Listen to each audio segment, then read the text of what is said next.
बिस्मिल्लाहिर्रहमानिर्रहीम। आज का हमारा लेक्चर है general exceptions, chapter 4 of PPC Pakistan penal code, और it starts with effect from section 76 PPC up to section 106 PPC. तो ये कुल मिला के ऑलमोस्ट 32 सेक्शंस हैं जो जनरल एक्सेप्शंस प्रोवाइड करते हैं। So, to start with section 76, I firstly read out the definition as provided in the statute.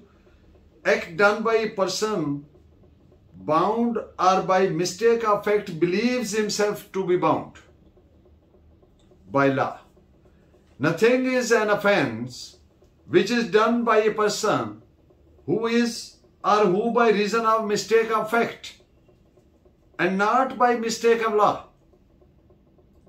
in good faith believes himself to be bound by law to do it. यानी कोई ऐसा act जब मैं कहता हूं तो एक्ट आल्सो इंक्लूड्स ओमिशन। कोई ऐसा एक्ट ऑफेंस नहीं है। आप जानते हैं act or omission prohibited by law is an offence. तो कोई ऐसा एक्ट ऑफेंस नहीं है, जुर्म नहीं है, जो किसी शख्स ने मिस्टेक ऑफ फैक्ट की वजह से, ना कि मिस्टेक ऑफ लॉ की वजह से किया हो, और इन गुड फेथ, नेक नियति से।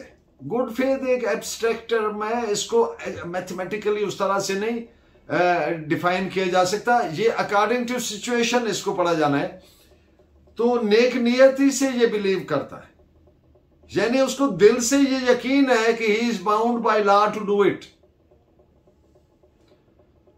पहली बात, जब वो कानूनन पाबंद है एक एक्ट करने का, एक्ट और ओमिशन, या वो ये समझता है नेक नियति से कि वो कानूनन पाबंद है ये एक्ट करने का, तो ऐसा एक्ट ऑफेंस नहीं होगा, जुर्म नहीं होगा। इस सेक्शन के साथ दो इलस्ट्रेशंस प्रोवाइडेड है। At the cost of repetition, as I have earlier stated about the same in previous lectures, जो illustration provided होती है उसकी क्या लीगल हैसियत है। किसी भी सेक्शन के साथ जो illustration होती है उसकी क्या लीगल वैल्यू या वर्थ है। तो illustration is always provided by the legislature itself while enacting the section, inserting the section. यानी कानून बनाने वाले ने illustration provide इसलिए किया कि इस सेक्शन को जिसने इंटरप्रेट करना है, आमतौर पर जज और वकील साहबान ही करते, तो इसको इस तरीके से ये वो पैरामीटर है, ये वो दायरा कार है, ये वो तरीका है जिसके अंदर इसको इंटरप्रेट करना है। जहां पे ये डाउट होता है कि इसको ऐसे भी इंटरप्रेट किया जा सकता है, इसको ऐसे भी ताबीर और तशरीह किया जा सकता है, तो इसलिए वहां पे इलस्ट्रेशन प्रोवाइड कर दी जाती है, एक मिसाल दे दी जाती है। तो उस इलस्ट्रेशन की वैल्यू जो है वो ऐसी है जैसे उस सेक्शन की वैल्यू है, because that has been enacted by the parliament, by the legislature. तो इसमें इलस्ट्रेशन ए जो सेक्शन 76 के साथ प्रोवाइड की गई है वो कहती है कि एक शख्स ए कह लें या अबू बकर कह लें, जो सोल्जर है, उसका सुपीरियर ऑफिसर उसको कमांड करता है कि जो मॉब है, हजूम है, इस पर गोली चलाए, और ये command is in conformity with law, the command of law, उसकी मुवाफकत में है, और ए in compliance and obedience of that order of the superior officer fires at the mob.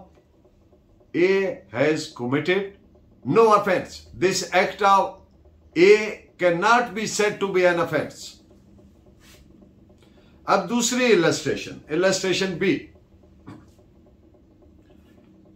ए अबू बकर अदालत का ऑफिसर है जिसको अदालत हुक्म करती है कि वो वाई को अरेस्ट करे, अदालत में पेश करे। अब ए ने प्रॉपर इंक्वायरी जांच पड़ताल करके जेड को गिरफ्तार कर लिया, इस तअस्सुर के तहत ये समझते हुए कि यही शख्स वाई है। यहां पर देखिए मिस्टेक ऑफ फैक्ट हो रहा है, यानी हकीकत जो थी उसका मिस्टेक लगा, हकीकत वो नहीं थी। अब उसने जेड को समझ लिया वाई, यहां पर मिस्टेक ऑफ फैक्ट हो गई। तो जैसा मैंने सेक्शन की डेफिनेशन में गुजारिश किया कि mistake of fact would be no excuse, हां मिस्टेक ऑफ लॉ एक्सक्यूजेबल नहीं है। तो मिस्टेक ऑफ फैक्ट से उसने क्या किया कि उसने जेड को अरेस्ट कर लिया ये समझते हुए कि ये वाई है। तो अबू बकर ने, ए ने, उसका ये जो एक्ट है अरेस्ट करने का, ये ऑफेंस नहीं है। जिन असूलों पर, प्रिंसिपल्स पर जनरल एक्सेप्शंस 76 से 106 पीपीसी में तक चैप्टर 4 की सूरत में दी गई हैं, वो पीपीसी फ्रेम के जो फ्रेमर्स थे, पीपीसी बनाने वाले थे, मुरतब करने वाले थे, उन्होंने इसकी बाबत एक पेज पे अपना नोट दिया कि हमने ये क्यों इसमें एक्सेप्शंस दी एक अलग चैप्टर की सूरत में। तो वैसे तो वो डिटेल नोट है, लेकिन मैं मुख्तसरन अर्ज कर देता हूं फॉर योर कंप्रीहेंशन कि इसमें बेशुमार ऐसे एक्ट्स हैं जो फॉल करते हैं, जो जुर्म नहीं बनते। तो बजाय इसके कि हर पिनल सेक्शन के साथ उनको मेंशन किया जाता, तो लेजिस्लेटर्स ने, फ्रेमर्स ने यह मुनासिब समझा कि उनको अलग से एक चैप्टर की सूरत में दे दिया जाए with the nomenclature of general exception, बजाय इसके कि हर सेक्शन में मसलन एक सफा पर 6-6 दफा वो रिपीट होते रहे, उनको दोहराया जाता रहे, तो ये मुनासिब नहीं है। It can cause inconvenience. तो इसलिए वो एक अलग चैप्टर की सूरत में उन तमाम को इकट्ठा करके प्रोवाइड कर दिया गया। जितनी पीपीसी है, ना सिर्फ पीपीसी बल्कि special and local laws as well. अब जब मैं लफ्ज कह रहा हूं special and local laws as well, तो इसमें तमाम वो लॉज आ गए जिनमें अफेंस की सजा है, अफेंस मेंशन है। जितने स्पेशल लॉ हैं, जितने लोकल लॉज है, उनमें दिए गए अफेंसेस पे भी ये जनरल एक्सेप्शंस इक्वली एप्लीकेबल है।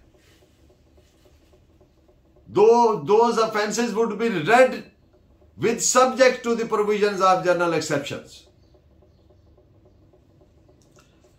अब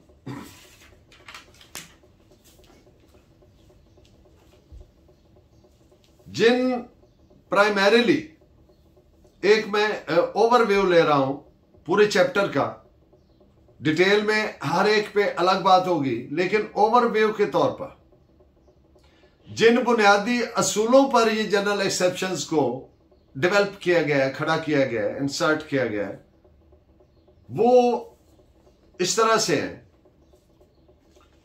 सेक्शंस 81 से लेकर 86 तक और सेक्शंस 92 से 94 तक इस असूल की, इस प्रिंसिपल की वजाहत करते हैं कि कोई भी ऐसा एक्ट और ओमिशन जुर्म नहीं होगा जो विदाउट क्रिमिनल इंटेंट किया गया है। यानी वो एक्ट हो गया लेकिन उसमें क्रिमिनल इंटेंशन नहीं थी, मुजरिमाना नीयत मुजरिमाना नहीं थी, यानी मेंसरिया नहीं था, गिल्टी माइंड नहीं था, तो वो एक्ट ऑफेंस नहीं होगा। ये basic principle is laid down in the said sections. Section 79 cases of accidents, हादसात के जो केसेस हैं। अब आप जानते हैं कि एक्सीडेंट्स वो तो कोई नहीं करना चाहता, यानी उनमें वो इंटेंशन तो नहीं है। इसमें कुछ एक्सेप्शंस हैं, कुछ में इनको एक्सीडेंट्स को ऑफेंस करार दिया गया है। उस पे जब आएंगे टॉपिक पे तो वो डिटेल बात हो जाएगी, जिसमें रैश एंड नेग्लिजेंट ड्राइविंग, अगर ये ऐसे कोई हालात आते हैं तो फिर वो, क्योंकि जब एक आदमी रैश एंड नेग्लिजेंट ड्राइव कर रहा है तो ऑर्डिनरी प्रूडेंस का आदमी ये समझता है कि it can result in an accident. तो यहाँ पर उसकी वो वाली इंटेंशन आ गई which is punishable under the law, वो उसके लिए बाकायदा सेक्शंस प्रोवाइडेड है। लेकिन जनरली स्पीकिंग जो केसेस ऑफ एक्सीडेंट्स हैं जिनमें कोई इंटेंशन नहीं, कोई रैश एंड नेग्लिजेंस का वाला अमल नहीं है, तो वो ऑफेंस नहीं है।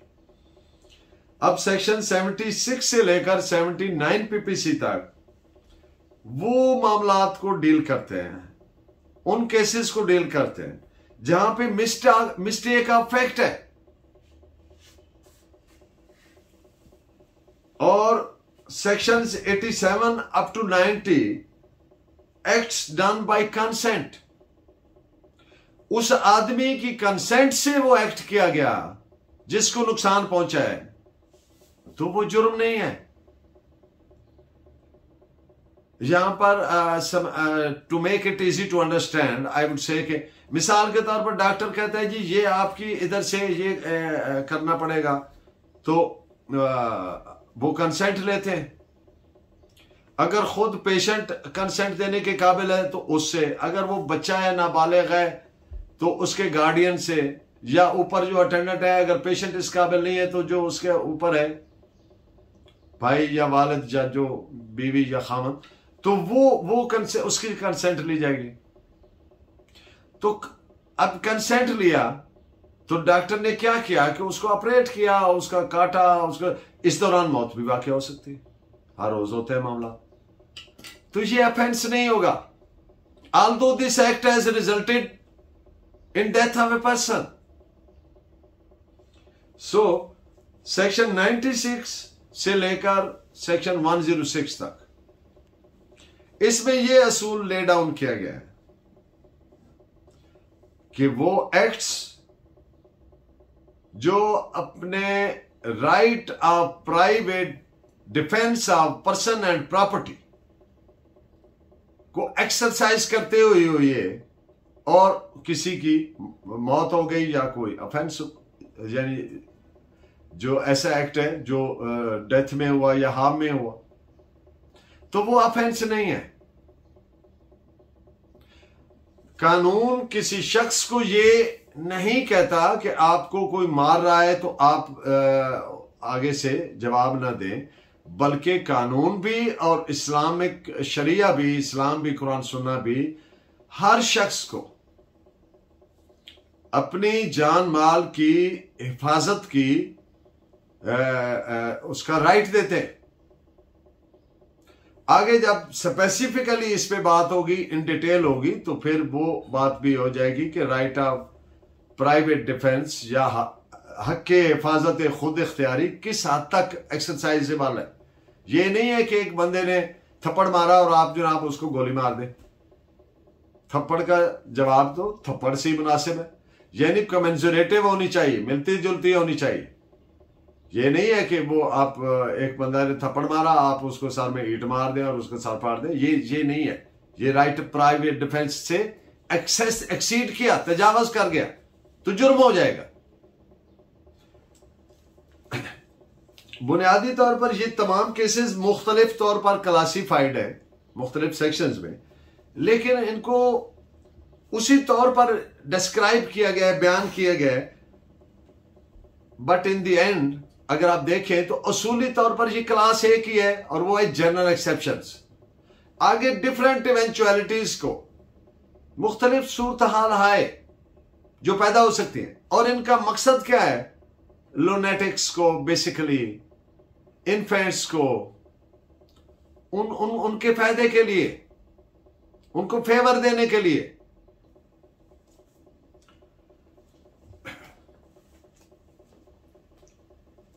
और ऐसे तमाम केसेस जिनमें क्रिमिनल इंटेंशन नहीं। तो जैसा मैंने अर्ज किया कि वो ना सिर्फ पीपीसी को बल्कि स्पेशल और लोकल लॉ को भी उसी तरह से इक्वली एप्लीकेबल होंगे। तो इस पे आप एक जजमेंट भी नोट फरमा ले, AIR 1951 उड़ीसा पेज 284। अब बात करते हैं होमिसाइड के। होमिसाइड है क्या? Killing of a man by another man, या killing of a human being by another human being. किसी इंसान का दूसरे इंसान को कत्ल करना होमिसाइड है। होमिसाइड की 3 कैटेगरीज है। नंबर 1, प्री मेडिटेटेड, यानी सोच विचार करके, सोच समझ करके जो एक्ट किया गया और उसके नतीजे में ह्यूमन बीइंग की मौत वाकया हुई, तो वो पहली कैटेगरी है, प्री मेडिटेटेड। दूसरी है वॉलंटरी, अपनी खुशी से किया गया एक्ट, वॉलंटरीली। और तीसरी है इनवॉलंटरी,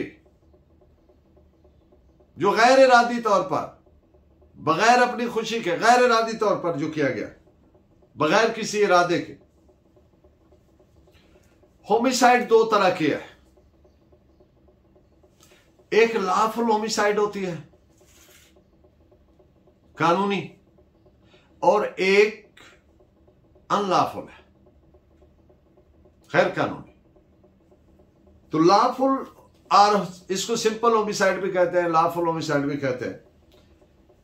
इसमें वो जो लॉफुल होमिसाइड है, इसमें वो तमाम केसेस आ जाते हैं जो जनरल एक्सेप्शंस वाले। और जो अनलॉफुल होमिसाइड है, उसको हम एक और लफ्ज भी कहते हैं, कल्पेबल होमिसाइड। लॉफुल होमिसाइड को आगे फर्दर देखेंगे, 2 हिस्सों में कर लें, एक्सक्यूजेबल और जस्टिफाइबल होमिसाइड। लेकिन जो कल्पेबल होमिसाइड है, तो लफ्ज कल्पेबल का मतलब आप समझते हैं जो काबिल मवाखजा है। मवाखजा आप जानते हैं, जिसका अकाउंटेबल ठहरता है, जिसके लिए आदमी जवाबदेह होता है, कल्पेबल। फर्स्ट ऑफ ऑल, जो एक्सक्यूजेबल होमिसाइड है, उसको, उसका सेंस को क्लैरिटी से समझने के लिए कुछ मैं सिचुएशंस, केसेस आपके सामने रखता हूं ताकि वो बिल्कुल क्लियर हो जाए। सेक्शन 80 है पीपीसी। हादसा एक्सीडेंटली या मिसफॉर्चून के तौर पर, बदकिस्मती से, एक्सीडेंटली, जब लॉफुल तरीका से, लॉफुल ऑब्जेक्ट के लिए, लॉफुल मीन्स के साथ, by observing full care and caution, मुकम्मल एहतियात कर रहा है एक आदमी, और फिर भी एक शख्स की उसके एक्ट से मौत वाकया हो गई, तो आप देखते हैं कि इसमें कतन क्रिमिनल इंटेंशन नहीं है, नियत मुजरिमाना नहीं है एक्ट करने वाले की, तो ये ऑफेंस नहीं है। यहां पे डेथ हुई है, होमिसाइड है वर्ड, यानी एक्सक्यूजेबल होमिसाइड है। अब यहां पे इन लाइनों पे 2 पे गौर करें तो इसमें हादसा भी है और मिसफॉर्चून भी है। हादसा में जैसा मैंने अर्ज किया कि रैश एंड नेग्लिजेंट नहीं आएगा, तो यहां पर वही बात है ना कि लॉफुल तरीका से, लॉफुल ऑब्जेक्ट के लिए, लॉफुल मीन्स से, प्रॉपर केयर एंड कॉशन करते हुए, मुकम्मल एहतियात करते हुए, फिर भी कोई हादसा हो जाए। ड्राइवर गाड़ी चला रहा है, पूरे ध्यान से चला रहा है, पुल से गुजर रही है, पुल गिर गया, बंदा मर गया। अब ये जुर्म तो नहीं है, मिसफॉर्चून है। लेकिन अगर वो रैश ड्राइव कर रहा है, नेग्लिजेंट है, तो फिर वो इस एक्सेप्शन में फॉल नहीं करेगा। अब दूसरे केसेस बी के तौर पर सेक्शंस 82, 83, 84 एंड 85 इसमें कवर्ड है। जब कोई एक्ट्स जो बच्चे ने किया है, जब उसके रिलेटेड आएगी तो up to maximum age of 7 years ये इसमें आएंगे। 7 ईयर्स से ऊपर वाले को वो फायदा नहीं होगा बच्चे को। ये नहीं है कि बच्चा 18 साल तक है, ये जो जुर्म के हिसाब से देखा जाएगा तो 7 ईयर तक देखा जाएगा।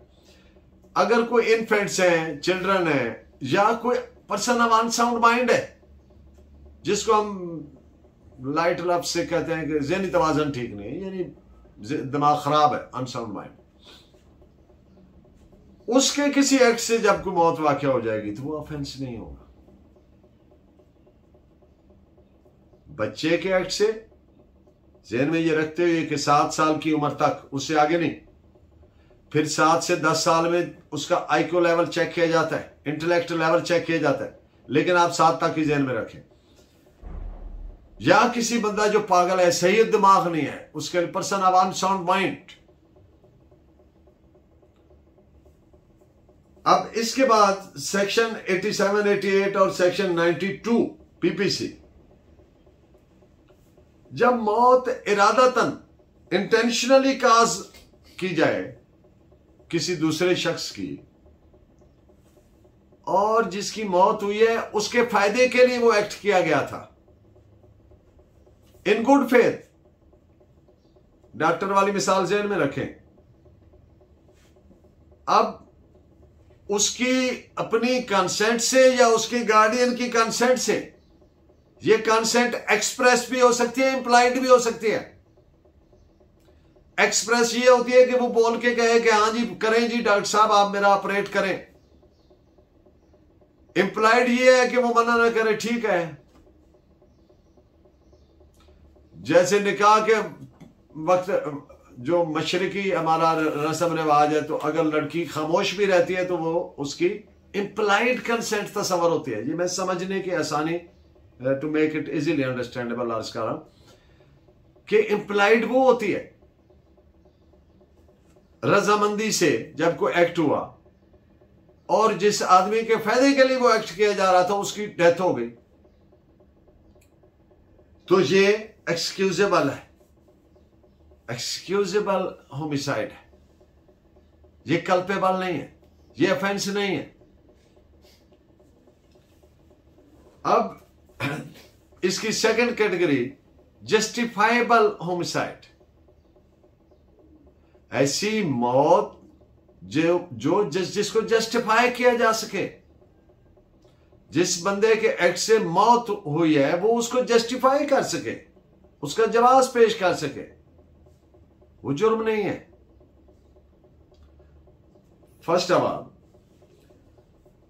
जब किसी ऐसे आदमी ने एक्ट किया जो कानूनन वो एक्ट करने का पाबंद है, एक बात, और दूसरी बात यह है कि वो शख्स नेक नियति से यह समझता है कि वो कानूनन ये करने का पाबंद है, तो वो ऑफेंस नहीं है, जुर्म नहीं है। ये सेक्शन 76 है। और 77 क्या है? एक्ट ऑफ ए जज वाइल एक्टिंग जुडिशियली। जब एक जज एक्टिंग जुडिशियली बैठे है, अदालत कर रहा है, और वो अपनी पावर इस्तेमाल करता है जो कानून ने उसको दी है, या नेक नियति से वो ये समझता है कि ये उसको कानून ने दी है, तो वो जुर्म नहीं हो सकता। मिसाल के तौर पर एक डेथ की सजा दे रहा है, तो जज के उस फैसले से मौत ही होनी है ना, तो वो जुर्म तो नहीं होगी ना। क्यों? वो पावर उसको कानून ने दिया है, और वो पावर जो कानून ने दिया है उसको इस्तेमाल किया है, तो वो जुर्म नहीं है। जब कोई अब आगे आ जाए सेक्शन 78 पर, ये मैं आपको एक ओवरव्यू दे रहा हूं, आगे नेक्स्ट लेक्चर्स में हम इन डिटेल बात करेंगे। जब कोई शख्स अदालत के किसी हुक्म का, फैसले का या जजमेंट की अमल दरामदगी के लिए, एग्जीक्यूशन के लिए, इन pursuance of the orders of the court कोई एक्ट करता है तो वो जुर्म नहीं है। कोर्ट का ऑर्डर है कि इसको फांसी दे, अब वहां पे जेल के अंदर जो आदमी उसको फांसी दे रहा है तो वो जुर्म तो नहीं कर रहे इस सेक्शन के तहत। ली तो उसने जान ही है, बंदा मार दिया, लेकिन वो जुर्म नहीं है क्योंकि सेक्शन 78 की एक्सेप्शन में फॉल करता है। सेक्शन 79 है, जब कोई आदमी कानूनन जस्टिफाइड हो या किसी एक्ट के करने का, या अंडर मिस्टेक ऑफ फैक्ट वो ये समझता हो कि वो जस्टिफाइड है बाय लॉ, तो वो जुर्म नहीं है। सेक्शन 81 है, जब कोई शख्स बगैर किसी नियत, क्रिमिनल इंटेंशन के, नियत मुजरमाना के कोई नुकसान करे, हार्म काज करे, और इन गुड फेथ किसी दूसरे नुकसान से या किसी बड़े नुकसान से या जान के नुकसान से या माल के नुकसान से बचाने के लिए, तो वो जुर्म नहीं है। मकान में आग लगी है, अब एक आदमी खिड़की तोड़ के उसको कर रहा है, जो रेस्क्यू वाला है, किया तो नुकसान है, खिड़की तोड़ी है, लेकिन बड़े नुकसान से बचाने के लिए गुड फेथ कर रहा है, अपनी ड्यूटी कर रहा है, कानून ने जो उसको अंजाम किया, जो फायर ब्रिगेड वाला है, तो ये ऑफेंस नहीं है। इसी तौर से जान बचाने के लिए अगर छोटा हार्म किया है, बड़े वो से बचाने के लिए, और कानूनन वो ये करने का इख्तियार रखता है, ऑथराइज्ड है, तो ये ऑफेंस नहीं। सेक्शन 100 से लेकर 103 तक पीपीसी जो ऑफेंस, ये सेक्शंस हैं, ये हिफाजत हक़ खुद इख्तियारी, राइट ऑफ सेल्फ डिफेंस, किस चीज का, जान का और माल का, उस ज़िमन में जो एक्ट किया जाएगा वो ऑफेंस नहीं होगा।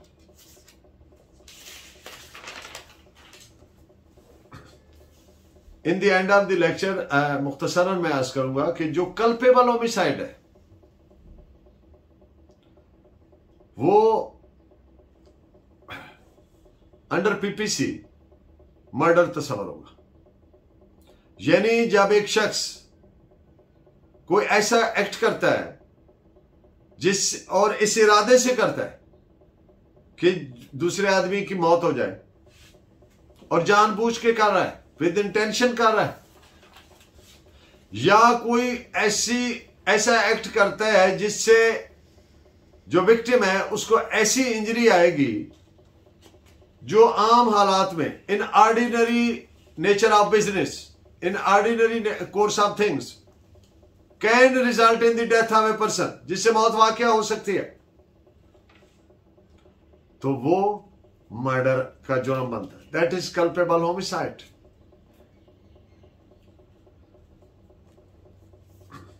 इस पे आप केस लॉ भी नोट फरमा रहे हैं। This is reported as 2000 YLR 85। इस जजमेंट को पढ़ेंगे तो आपको डिटेल पे इस मिल जाएगा। मैंने इंतहाई मुख्तसरन बात की है इस पे। Thank you very much. Keep watching and guiding. अल्लाह नेगेबान।